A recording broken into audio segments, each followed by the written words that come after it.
Finding God in All Things. Day 2.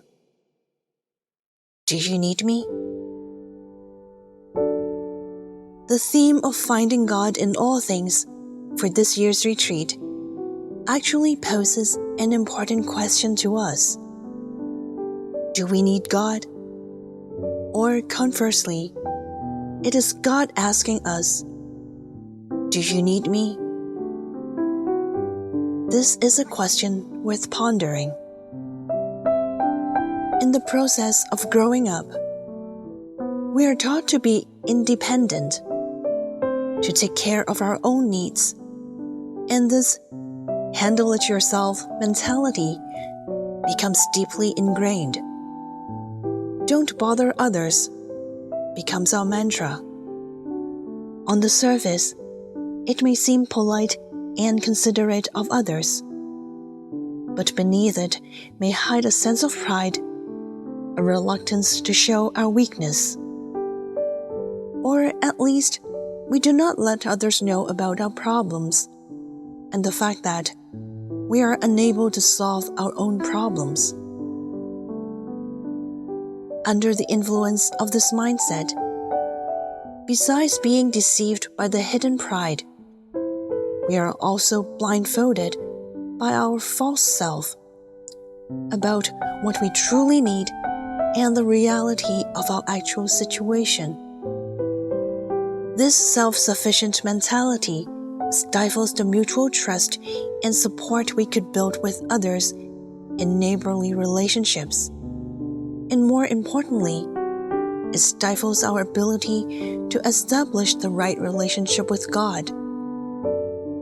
Without having a proper and healthy relationship with God, let alone establishing an intimate relationship with Him, it's important to know that God created humans in relationships, and humans live within relationships, just as God, being a Trinitarian God. Therefore, humans are inherently social beings, and the concept of self-sufficiency is fundamentally flawed. From the beginning of creation, such thinking was not in line with God's intention.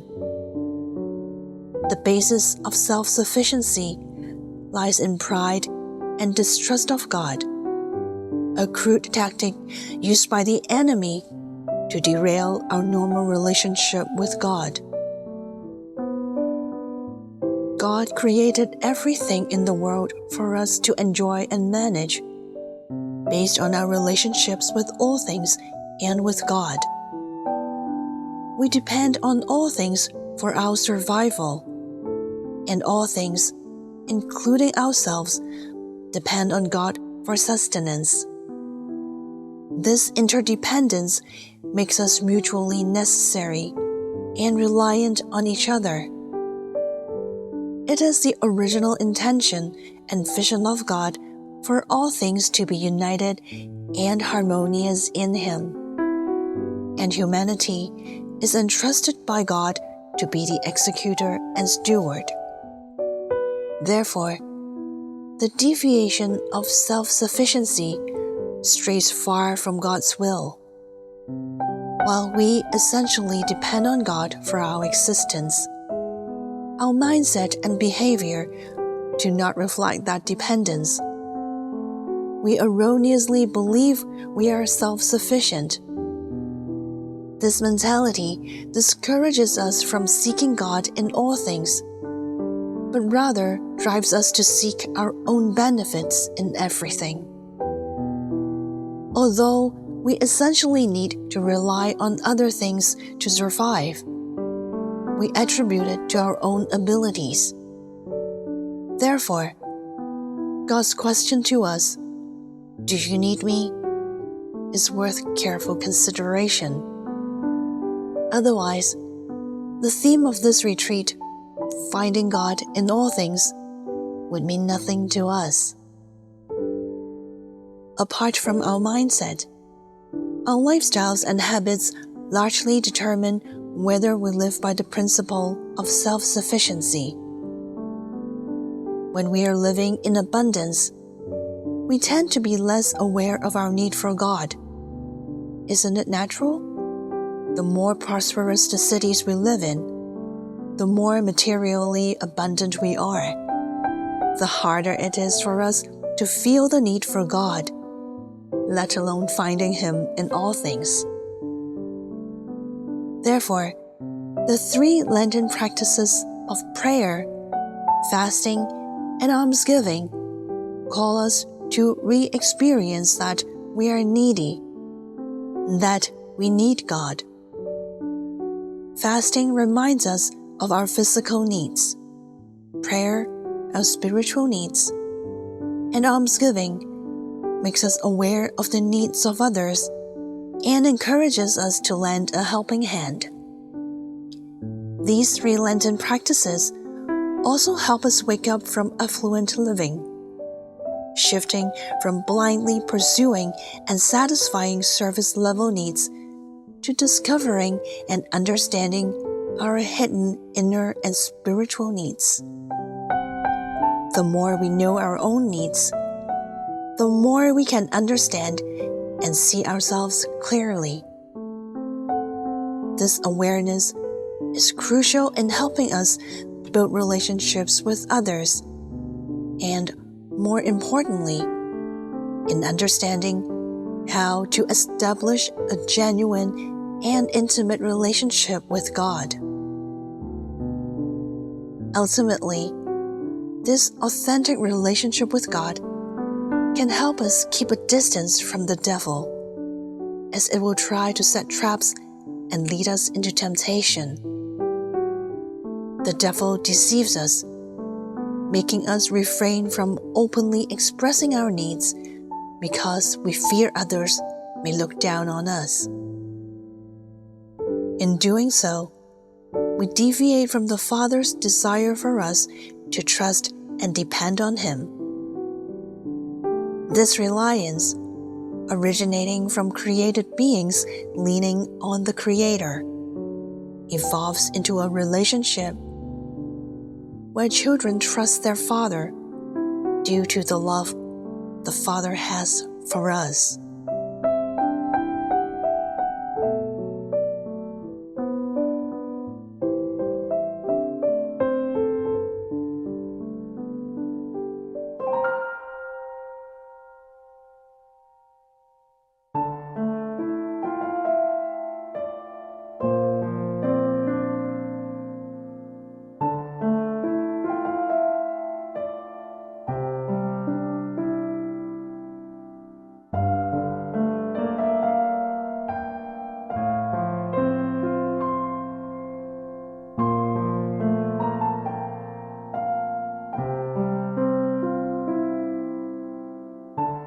Have you ever experienced in some relationships in your life that the other person only comes to you for their own benefit, and it feels like they do not respect your feelings and needs?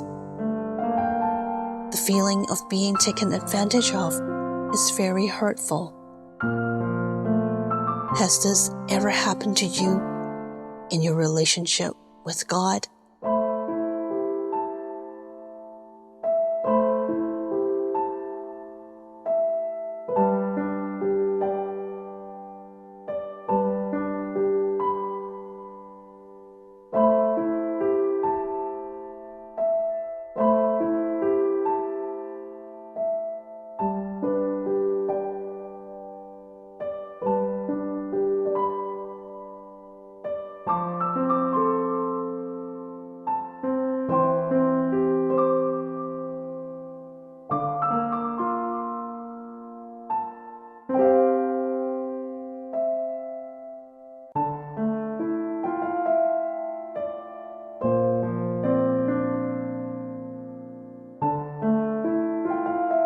If God were to ask you, "Do you need me?" how would you respond to Him?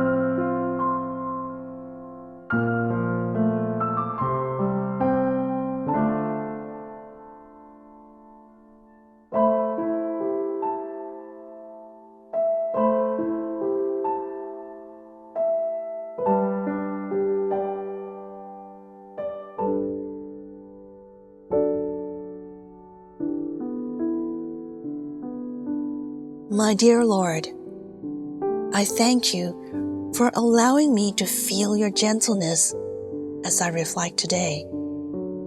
I know you never desire to impose your will and love on me, which makes you a passive lover in our relationship, always waiting for me to draw near to you, to tell you how much I need you. Lord, help me break free from this pattern. Remind me and make me realize how important you are to me, how you desire for me to turn to you and to return to your side. Lord, I need you. Oh Lord, I really need you.